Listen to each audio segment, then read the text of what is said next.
थोड़ा आगे बढ़ते हैं। पिछले एक साल से ट्रेडर्स के बीच सबसे ज़्यादा चर्चा में रहने वाला नाम है जेन स्ट्रीट। और क्या बम्पर कमाई हुई है उनको यहाँ पर। जी हाँ, 90% ट्रेडर्स भले ही पैसा गंवाते हों, लेकिन ये अपनी एल्गो स्ट्रैटेजीज़ के थ्रू मार्केट में, भारतीय मार्केट में बना रहे हैं ज़बरदस्त पैसा। नंबर समझते हैं मिताली से। Mitali, good afternoon.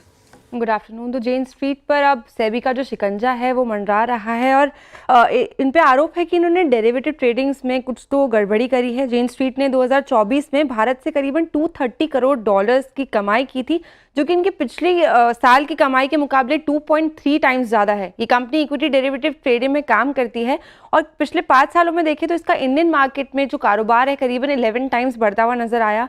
ध्यान देने वाली बात यहाँ पे ये है कि इंडियन मार्केट्स जो डेरिवेटिव टर्म्स में है वो ग्लोबली सबसे लार्जेस्ट मार्केट्स है in terms of number of contracts. और जेन स्ट्रीट की जो टोटल ग्लोबल इनकम है उनका 10% हिस्सा सिर्फ इंडिया से ही आता है, जहाँ इसकी डेरिवेटिव वॉल्यूम का जो मार्केट शेयर है वो करीबन 2% के आसपास है। जेन स्ट्रीट को एज मिलता है इनकी algo trading techniques, technology driven approach और खुद के कैपिटल के यूज से। यही एक वजह है कि ये इंडियन मार्केट जैसे इतना कॉम्पिटिटिव मार्केट है वहाँ ये इतनी तेज़ी से ग्रो कर पा रहे हैं। अब क्योंकि सेबी के आरोपों के बाद हमें ये देखना होगा कि इन्वेस्टिगेशन के बाद क्या निकल के आता है और जेन स्ट्रीट अपनी सफाई कैसे देता है। फिलहाल कंपनी की प्रेजेंस 18 कंट्रीज़ में है, लेकिन भारत में इसकी अग्रेसिव ग्रोथ और सेबी के एक्शन दोनों ही काफ़ी हेडलाइंस में नजर आ रहे हैं। शुक्रिया मिताली। तो खैर ये काफ़ी समय से चर्चा में रही है। सबसे पहले CNBC आवाज़ पर ही ये मामला रेज हुआ था, जब ये निकल कर तब आया था जब दो हेज फंड्स के बीच में लड़ाई हुई थी, जेन स्ट्रीट और मिलेनियम के बीच में, कि आपने हमारी स्ट्रैटेजी ले ली। ये तो हमने यंग बच्चों को हायर किया था, IIT के टॉप बच्चों को हायर किया गया था उस समय, और उन्होंने इस तरीके की एल्गो ट्रेडिंग स्ट्रैटेजीज डेवलप की थी। देखिए, पैसा बनाने में कोई गुनाह नहीं है। Let me make one thing very clear.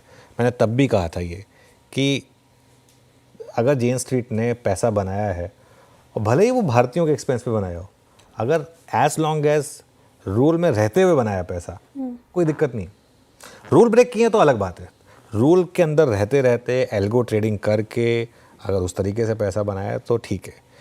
लेकिन जो मुझे जिस चीज़ से दिक्कत होती है, मुझे वो होती है कि जब आप एक्सपायरी वाले दिन जिस तरीके की वॉलेटिलिटी देखते हैं, कि कैश मार्केट में कुछ इंडेक्स मैनेजमेंट होती है, एकदम से 5,000 करोड़ की सेलिंग आ गई, एकदम से 10,000 करोड़ की सेलिंग आ गई, लेकिन सामने इंडेक्स ऑप्शंस में एकदम से आपने पुट ऑप्शंस के थ्रू मैसिव पैसा बना लिया।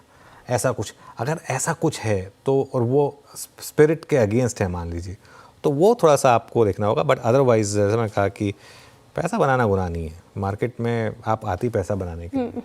अब किसी ने ज़्यादा बना लिया, इसका मतलब ये थोड़ा ना है कि आप कहें कि ये चोरी कर रहा है।